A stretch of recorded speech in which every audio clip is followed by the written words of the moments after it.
Inze ko ari perezida w'igihugu cy'u Burundi gusa numwe mu bagabo bagerageza guhigwa cyane kurusha abandi bose ku mugabane wa Afrika, gusa afite amabanga ndetse na tekinike akoresha zituma Afrika imufata nk'umugabo w'igihangange ndetse ku buryo no kumurwanya bitakunda. Hari impamvu zikunze gutuma agaragara nk'umuyobozi ukomeye cyane. Zimwe mu mpamvu nuko perezida w'igihugu cy'u Burundi Ndayishimiye ni umugabo w'ikirenga. Perezida w'u Burundi niwe uyobora inzego z'umutekano za gisirikare z'igihugu cy'u Burundi. Ibi bituma kuba perezida Ndayishimiye ayobora inzego za gisirikare z'igihugu cy'u Burundi aba ari umuhanga cyane mu butasi ndetse no kuneka byinshi kugenda n'ibigomba kubera mu gihugu cye. Afata ibyemezo bikomeye cyane ribana n'umutekano w'igihugu, bigatuma igihugu cy'u Burundi gikomeza kuba kimwe mu bihugu bikomeye kandi bidasanzwe. Perezida w'igihugu cy'u Burundi kandi igisirikare cy'u Burundi gifite ubunararibonye bukomeye cyane. Ingabo z'u Burundi zimaze imyaka myinshi ziroherezwa mu butumwa bw'amahoro mu bikorwa byo kurwanya imitwe yitwaje intwaro mu karere k'ibiyaga bigari cyane cyane ku mugabane wa Afrika. Ibi bituma zifite uburambe mu mirwano mu bikorwa bya gisirikare. Ibi rero ni kimwe mu bintu bikomeye cyane kandi bidasanzwe. Hari benshi bakomeza kuvuga neza ko igihugu cy'u Burundi ari igihugu kiri aho ngaho, gusa abahanga mu bya politiki n'intambara bakagaragaza perezida Ndayishimiye nk'umwe mu bagabo b'intwari. Twumva amagambo yavuze, tunaga kandi ku magambo akomeye cyane ndetse no kurira mu kabari keza. Nicyo gisobanuro kigaragaza ko uri umusirimu kandi usobanutse. Bikiri ngombwa kujya mu kabari maze wakaka serivisi bakaziguhereza zitinze. None aho unywera, aho wirirwa hashobora kuba hagira igeno shima ndetse no kunezerwa kwawe. Bizi ko ushaka ko tukakurangira akabari keza wanyweramo kandi wanariramo, byanaba ngombwa ukabona icumbi, habwa ibiryo byiza kandi biri ku giciro cyiza, bikajyana n'inzoga z'ubwoko bwose kandi ziryoshye. Kizimba cya Bugarura mu karere ka Rutsiro y'amazi, aho wicara ndetse ukareba n'imisozi myiza itatse igihugu cy'u Rwanda. Ni mufite imiryango cyangwa ibirori ntitwabibagiwe cyane ko kubakira bijyana no kubagabanyiriza amafaranga mwakagombye kuba mwishyura 50%. Kugiye byacu birahindutse kandi ni byiza, binafite intungamubiri zose. Mwibutse neza ko kurya ibiryo byinshi bituma umuntu agira imbaraga. Sobanura waduhamagara kuri 0788 murakaza neza aho ibiryo ndetse naho kuryama n'ibyo kunywa ari ukwisanzura. Ejo twari twagerageje gushikiriza ijambo n'impanuro cyane cyane zirora ku ndongozi. None uyu munsi nta majambo menshi, ariko nuko dusubiza amaso inyuma gusa tukaraba uruhombo twagize kubera ubukoroni. Uruhombo rwa mbere nuko kuva batunyaza igihugu cyacu bakaza kukituganzamwo, umutima wo gukunda igihugu waragabanutse cyane. Baradutwaye igihugu bakigira icibare cyabo, natwe tuba abakozi babo. Bica bituma umwe wese kagatima ko gukunda igihugu gasubira inyuma, kuko biranazwi no mu ijambo ry'Imana. Imana yo nyene niyo yavuze ati nihagera ko mutora umwami muze mutore umwe muri mwebwe, ntimuze mwemere ko umunyamahanga ari wabarongora, kuko mutwawe n'abanyamahanga ubwa mbere bobo babara basuma ntibakunda igihugu. Umunyamahanga ntazi imico n'imigenzo y'abene igihugu kugira ngo ayikingire. Biraboneka uko rero twebwe igihugu cyacu bari bagitwaye. N'ikimenyamenya kugira mu bibone neza, n'igihe bagiye barerekanye ko bagiye batagiye, kuko ahari tunga ry'u Burundi bagiye barinyegeje. Iyo baba bakunzi bari gusiga batubwiye bati ikizobatunga kiri hajya, ariko bagiye barinyegeje kuko bari bazi ko bazogarukaho bukera. Icya kabiri baraduhombeje ubumwe bwacu. Kare abarundi bari bunze ubumwe bakemera Imana imwe, umwami umwe.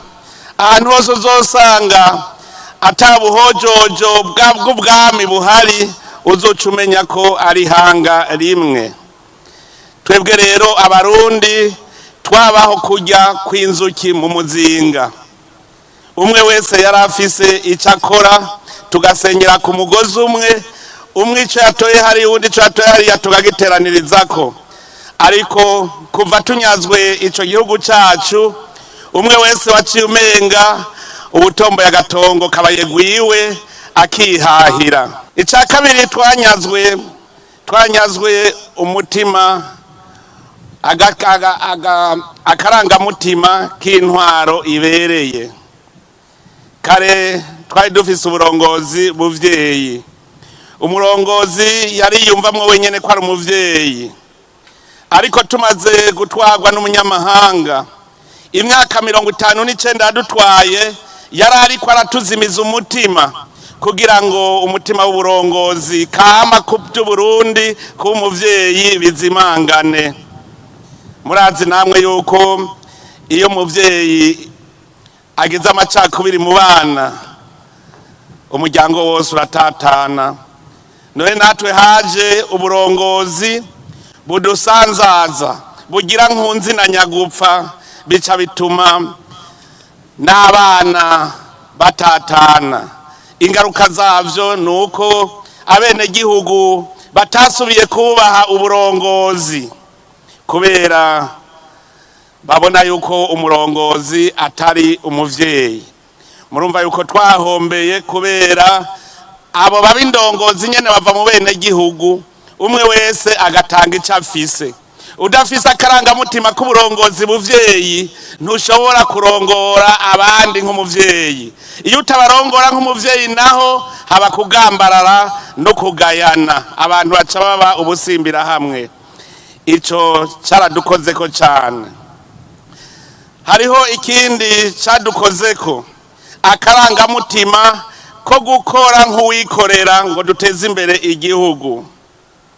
Nuno munsi murabe neza, hariho abacifata nk'abacangero bakora umenga bariko bakorera mu murima w'uwundi, mwitongo ry'uwundi. Ugasanga rero ingorane zidushikira z'ubukene ziva kuko tudashaka gukora nk'abikorera kugira ngo dutere imbere. Ivyo mbere biraboneka cane mubize. N'ubu hariho abacifata nk'abacangero umenga bakorera uwundi. Mbere muze murabe niyo hagize ikimugora aruhukira hari iwabo w'abakoroni. Turabibona umuambasaderi urasanga hejeje ikiringo ciwe aho gutaha Uburundi acagenda hahandi ku mukoroni agaca avuga ngo bariko baramutoteza, abeshera igihugu kubera wa mutima kugikunda atawo. None nk'umuntu yaserukira Uburundi yoja gusaba ubuhungira avuga ngo bariko baramutoteza gute kandi yahora ahembwa n'igihugu? Mugabo no kubera ako gatima k'ubucangero umenga ntituriko dukorera igihugu cacu. Hariho n'abarundi usigaye umenga n'inderetsi barerekeye nye n'umurima. Muzobumva aho guhanura bararega, muze mwumvirize aho bo kwegereye indongozi baca baja kugumura bene gihugu kugira ngo uburongozi babugambararire. Ivyo vyose nivyerekana imvune ubukoroni bwadusizemwo. Ingaruka rero nta zindi zari kuza atari uko bwa mbere twaciye duta imico n'akaranga, kuko kera umurundi yarangwa no kugumya ibanga be no kwigumya. Baratubwira kuva kera narindi imbere y'ubukoroni yuko umwana yarezwe atibaraguza kandi ntagira umunoho. Aho hambere yahise imbere y'umuzi w'abakoroni umwana naho yabagiye kurahura baraye ubusa bakamubwira ngo banza afungure, yababwira toya naje ngize, kandi azi yuko baraye ubusa. Ntiyashobora kuvuga ko baraye ubusa, ntiyashobora kuvuga yuko barariye inyama, carazira kwibaraguza. Kera abarundi bari mvuga kuri, mugabo haraje iyindi ngeso y'ikinyoma aho bavuga ngo utabeshe ntasumira umwana. N'umuntu wabona yarageze mu myaka y'inararibonye, yarageze guhanura abandi, ugasanga ikinyoma kimutanga ku munwa, akabesha bibona ivyera akabigira ivyirabura, kandi yari umuntu yashitse muri ya myaka y'inararibonye. Ako rero mumenye iyo ni imvune dutegerezwa gukosora. Twaratakaje koko umuco wo gusenyera ku mugozi umwe. Ubumwe bwacu bwarasambutse. Ubu uravye neza abarundi umenga no kwihahira. intwaro y'igihugu yahindutse amagaburanyama. Ivyo siko vyari bimeze, n'umuco mushasha wazanwe n'igikoroni. Mbere rero uravye neza ubumwe bwacu indongozi nizo zabusambuye, kuko ntaho ryari byarakabonetse aho indongozi atakindi zitekera umutwe atari ukwica bene Burundi.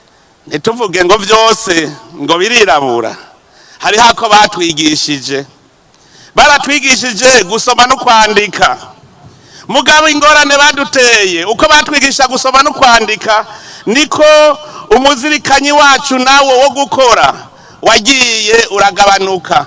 Baraduhenda ngo warize ngo ucutera imbere kandi udakoze, ngo ukize ngo akiri isuka, ngo ukize akiri wabo, kugira ngo n'uwize ntagira akamaro azomarira abene gihugu, ahubwo acaba umukozi wabo. Niho umutima w'ubucangero wavuye, kuko igihe yaba umukozi wabo bamuhemba amahera avuye iw'umukoroni, gushika naho n'igihe yagenda bose babona bati none tuzosubira guhembwa n'iki.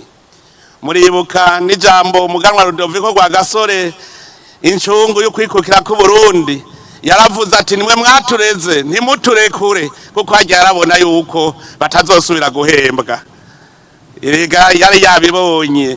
Nukuvuga yuko nta waciye atwigisha ingene twokora tugateza imbere igihugu, kuko na rwa Gasore yabona ko azoshinga amakoperative, baciye bamugandagura. Turabura rero iyo tuja niyo tuva, kuko abasigaranywe igihugu baje kugandagura bagwaniye kwikukira, murazi ko bari abapedese. Abo bapedese rero ntaco bari gukora kugira ngo Uburundi butere imbere. N'ubu muze murabe abize bose bahurumbira kuja iyo barya batarushe. Mu minsi heze narabajije igihugu baba baranyumviye cyo bakirusha ubwiza Uburundi, ndakibura jewe, n'abandi baravuga ko ataco barabona ciza kurusha Uburundi. Nca ndabaza nti none hajya muhurumbira kugenda hanze mugiye kurondera iki? Ntamugiye kurondera karuta kandi.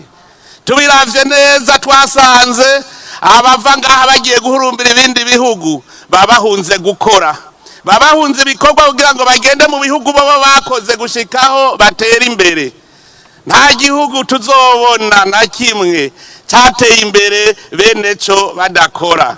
Mbere harateye n'igihe ndabaza nti mbega iyo bariko baragenda ko bagenda i Buraya, bagenda muri Amerika, bakagenda i Dubai, ko mbona badahurumbira kuja mu Bushinwa, kandi visa yo mu Bushinwa yoroshe. Ncasanga mu Bushinwa nta urya adakoze. Bagenda rero aho barya badakora, sukwanka igihugu no guhunga ibikorwa. Najyanda babwire Barundi mukunda igihugu ngo tuve hasi dukore, nitwakora tugatera imbere muzobona bajya baduteye akagere bagaruka, kuko bashaka aho barya batarushe. Tugarukana umutima wo gukunda igihugu. Ngaha umuntu yoca yibaza ati none dukora iki? Twosaba iki Abarundi? Ubwa mbere ndabasabe Abarundi mwese dusubire neza, dusanasane bwa bumwe bwamye buranga Abarundi. Ndanezerewe cyane ko kuri uyu munsi tuwuhimbaje, ata muntu agicuruza ubwoko bwiwe, ata numwe agicuruza umugambwe wiwe, atawugicuruza intara. Dukomereza aho rero kugira ngo bikunde yuko dusubira kwisanasana neza, bidusaba ko twikura ko umutwaro w'ivyadushikiye, kandi turi kumwe twese. Ntidushobora kwiyunga twikoreye umutwaro w'akabi twaciyemo Uburundi bwaciyemwo. Ubwa mbere rero nitubanze twumve ko hahomvye Uburundi, hahomvye Abarundi, tuvyumva uko. Ivyadushikiye rero kugira ngo tuvyikure, nukuri kwabaye. uko kuri dutegerezwa kugushira habona twese tukumva ko Abarundi twahomvye tukerekana neza ivyo vyabaye hanyuma abo vyakomerekeje tubaremeshe mugatugumye duhakana ko bitabaye abo vyashikiye baca baguma bakomeretse ku mutima kuko baguma babona ko bizosubira ariko twese Abarundi tugiye hamwe tukabishira habona tugaheza tukaremesha abo vyakomerekeje tukifatanya nabo mu mubabaro tukumva ko Abarundi nabo bababaye ico gihe tuzoba turiko turabereka yuko bitazosubira hanyuma Abarundi bose bareme.